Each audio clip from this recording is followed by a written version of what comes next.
जय हिंद दोस्तों, मैं शुभम पांचाल, एक personal fitness and yoga trainer और आप देख रहे हैं आपका अपना फिटनेस चैनल रीगेन फिटनेस। और आज हम बात करेंगे कि आप अपने आप को कोविड से कैसे प्रोटेक्ट कर सकते हैं, कैसे अपनी लंग कैपेसिटी बढ़ा सकते हैं, कैसे अपना ऑक्सीजन लेवल बढ़ा सकते हैं और कैसे अपने इम्यूनिटी को मजबूत कर सकते हैं।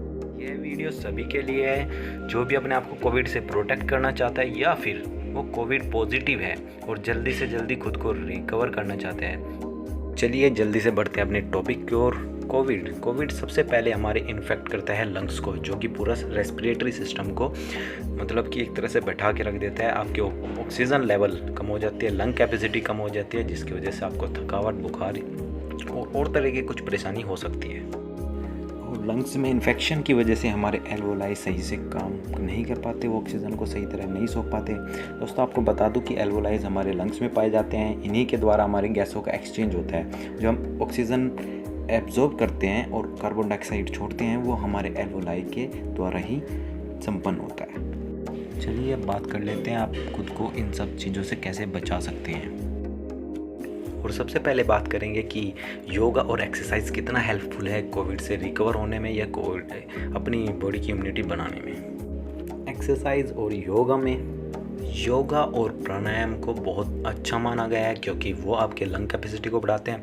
देखिए समझने की बात है, जब भी आप कोई एक्सरसाइज करते हैं तो जिस बॉडी पार्ट की आप एक्सरसाइज कर रहे हैं उस बॉडी पार्ट को चाहिए होती है ऑक्सीजन काम करने के लिए। और अगर आप पहले से ही कोविड पेशेंट हैं, आप पहले से ही कोविड पॉजिटिव हैं, तो आपके बॉडी में पहले से ही ऑक्सीजन की कमी होगी। तो और अगर आप कोविड पॉजिटिव हैं पहले से ही, तो आप ज़्यादा हार्ड एक्सरसाइज नहीं कर सकते, क्योंकि आपका O2 लेवल पहले से ही कम होगा। और अगर आप ज़्यादा हार्ड एक्सरसाइज करेंगे तो बॉडी में ऑक्सीजन की कमी हो जाएगी। और इसीलिए योगा और प्राणायाम को अच्छा माना गया है एक्सरसाइज से कोविड को ट्रीट करने में, क्योंकि ये आपकी लंग कैपेसिटी बढ़ाती है और आपका ऑक्सीजन लेवल भी इंक्रीज़ करती है। चलिए अब देख लेते हैं कौन सी ऐसी ब्रीथिंग प्रैक्टिसेस हैं जिसके द्वारा आप अपनी लंग कैपेसिटी बढ़ा सकते हैं और अपने ऑक्सीजन लेवल को मेंटेन कर सकते हैं। और हमारी जो सबसे पहली ब्रीथिंग प्रैक्टिस है वो है भस्त्रिका प्राणायाम। भस्त्रिका प्राणायाम कैसे करना है, आप किसी भी पोजीशन में बैठ जाएं, या तो आलती पालती मार के बैठ जाएं, या कुर्सी पे भी बैठ सकते हैं जिसको घुटनों में प्रॉब्लम है, या वज्रासन में बैठ सकते हैं। इस प्राणायाम में आपको अपने नाक द्वारा लंबे गहरे सांस भरने हैं और तेज़ी से छोड़ने हैं। जो हार्ट, बीपी और हर्निया वाले पेशेंट हैं वो इसको धीरे धीरे करें, ज़्यादा तेज़ी से ना करें। दूसरी ब्रीथिंग प्रैक्टिस आती है हमारी पावर ब्रेथ। इसमें सिर्फ आपको क्या करना है, अपने नाक द्वारा पूरी जितनी सांस आप भर सकते हैं पूरी तेज़ी से भरनी है, और फिर उसको जितना फोर्सफुली छोड़ सकते हैं ऐसे हाथ रख के, और उसको पूरी जितने जोर लगा के अपने मुंह से उस हवा को निकालना है। इसका और भी अल्टरनेट आप कर सकते हैं, जैसे कि बैलून फुलाना, बार बार आप कोई बड़ा बैलून फुला सकते हैं। और तीसरी हमारी आती है कपालभाति। कपालभाति एक बहुत ही कॉमन प्राणायाम है, आप सभी को पता होगा। उसमें छोटी छोटी सांसों के द्वारा आपको सांस को बाहर निकालना होता है। आपको नाक के द्वारा आपको सांस बाहर छोड़नी है, और जो सांस लेने का प्रोसेस है उस पर इतना ध्यान नहीं देना, वो अपने आप चलती रहेगी। आपको ध्यान देना है कि आपको सांस छोटी छोटी उसमें एक्सहेल करनी है, मतलब कि नाक के द्वारा निकालनी है।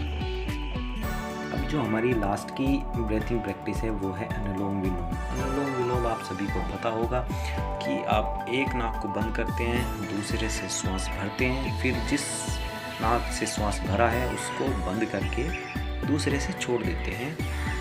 ऐसे ही ये अल्टरनेट चलता रहता है, एक से सांस भरा, दूसरे से छोड़ दिया, फिर उससे भरा, फिर दूसरे से छोड़ दिया। इस बात का ध्यान रखें, जो भी आप ये योगा प्रैक्टिस करेंगे, जितने भी मैंने ब्रीथिंग एक्सरसाइजेज या प्रैक्टिस बताई हैं, उसको आपको हो सके तो खुले में करना है, पब्लिक प्लेस में नहीं करना है। या तो आपकी पर्सनल पार्क हो या छत पे, अपने घर पे भी बैठ के कर सकते हैं, लेकिन इस बात का ध्यान रखें कि आप खिड़की दरवाजे खुले रखें। और अगर आप कोविड पेशेंट हैं तो आप जिस जगह पे आपने बैठ के एक्सरसाइज की है उसको सैनिटाइज़ करें और उसको अच्छी तरह से साफ़ करें।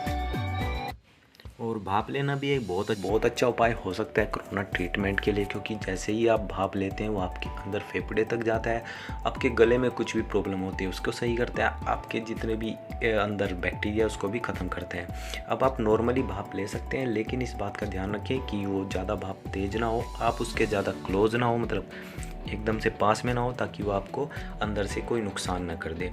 उसमें आप तुलसी के पत्ते डाल सकते हैं, बहुत ही अच्छा रिज़ल्ट है उस चीज़ का। और कोरोना के खिलाफ लड़ने में आपका सबसे अच्छा और सबसे बेहतरीन उपाय है मेडिटेशन, क्योंकि रोज़ आप न्यूज़ में देख रहे होंगे कि हर तरफ कोरोना वायरस, इतनी डेथ हो गई है, इतने केसेस बढ़ गए हैं, तो एकदम से माइंड डिस्टर्ब हो जाते हैं। उसको रिकवर करने के लिए आप मेडिटेशन कर सकते हैं, जो कि आपकी बॉडी और माइंड के लिए बहुत ही ज़रूरी है। अब बात करते हैं कुछ ऐसे हर्ब्स के बारे में जो हमारे हिंदुस्तान के सभी किचन में मिलेंगे, सभी घर में मिलेंगे, और जो कि आपकी इम्यूनिटी बढ़ाने में बहुत ही ज़बरदस्त हेल्प करते हैं आपकी। और सबसे पहले बात कर लेते हैं तुलसी की। ये आमतौर पर सभी घर में मिल जाती है और इसके बहुत ही ज़्यादा बेनिफिट है। इसे आप पानी में उबाल के ले सकते हैं, दूध के साथ ले सकते हैं, या चाय में ले सकते हैं, या डायरेक्टली भी आप इसके पत्तों को खा सकते हैं। और ये बहुत ही अच्छी है आपकी इम्यूनिटी को बूस्ट करने के लिए। वो हर्ब्स है वो है आपका काली मिर्च। काली मिर्च हमारे सभी के किचन में होगी। काली मिर्च को आप पीस के अगर शहद के साथ खाएं तो उसका इफेक्ट डबल हो जाता है। गले में किसी प्रकार की खराश, खांसी या कुछ भी हो, वो काली मिर्च और शहद खाने से जल्द ठीक हो जाती है।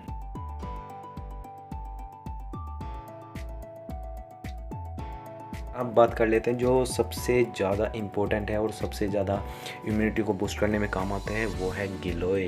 गिलोय को अमृता भी कहा जाता है, क्योंकि ये कभी सूखता नहीं है, मतलब ये अमर है, ये मर नहीं सकता और ये आपको भी मरने नहीं देगा कोरोना से। कोरोना में बचाने के लिए आप गिलोय को भिगो के उसको चबा के भी खा सकते हैं, या उसका काढ़ा बना सकते हैं, या आप इन सभी चीज़ों का काढ़ा बना सकते हैं और उसका सेवन कर सकते हैं। लेकिन काढ़ा ऐसे नहीं है कि आपने खाना छोड़ दिया और काढ़ा ही काढ़ा पी रहे हैं। एक लिमिट में होता है, वो एक दवाई है। आपको ऐसा नहीं करना है कि सभी बार आप काढ़ा पी रहे हैं। और इन सब चीज़ों का यूज़ करके आपको कैसे काढ़ा बनाना है वो भी मैं एक वीडियो बना दूँगा। उसे देख के आप आराम से अपने घर पर ऐसा काढ़ा बना सकते हैं और अपनी इम्यूनिटी को बूस्ट कर सकते हैं। चलिए बात कर लेते हैं आपको अपनी डाइट कैसी रखनी है। अगर आप कोविड पॉजिटिव हैं तो आपको अपनी डाइट एकदम ही सिंपल रखनी है, नहीं ज़्यादा फास्ट फूड खाना है, मतलब किसी ऐसे तला भुना चीज़ नहीं खानी है, ऑयली कोई फूड नहीं खाना, शुगर की इंटेक कम रखें और नॉर्मल अपनी कंप्लीट डाइट लें। उस डाइट में आपका डेयरी प्रोडक्ट्स होना चाहिए, दालें होनी चाहिए, अनाज होना चाहिए, और के साथ ग्रीन वेजिटेबल और सीज़नल फ्रूट, ये बहुत ज़रूरी है। सीज़नल फ्रूट, जो सीज़न का फ्रूट चल रहा है आप उसे लें। अगर हो सकता है तो नेचुरली अपनी विटामिन्स और मिनरल्स को पूरा कीजिए, सीज़नल फ्रूट्स खाइए, और अगर नहीं हो पाता तो आप मल्टीविटामिन टैबलेट्स ले सकते हैं। और जिन्होंने ये वीडियो पूरे ध्यान से देखा है, अगर वो उसको फॉलो करते हैं तो डेफिनेटली अपनी लंग कैपेसिटी बढ़ा सकते हैं, इम्यूनिटी बढ़ा सकते हैं। और जो लोग कोविड से पॉजिटिव हैं, जो कोविड पॉजिटिव हैं, वो जल्दी से जल्दी रिकवर कर सकते हैं। मेरी ये रिक्वेस्ट है आप सभी से कि आप सभी कोरोना वैक्सीन ज़रूर लगवाएं, खुद को भी सेफ करें और देश को भी सेफ करें। दोस्तों, अगर वीडियो आपको अच्छी लगी है तो वीडियो को लाइक करिए, शेयर करिए और चैनल को सब्सक्राइब करिए।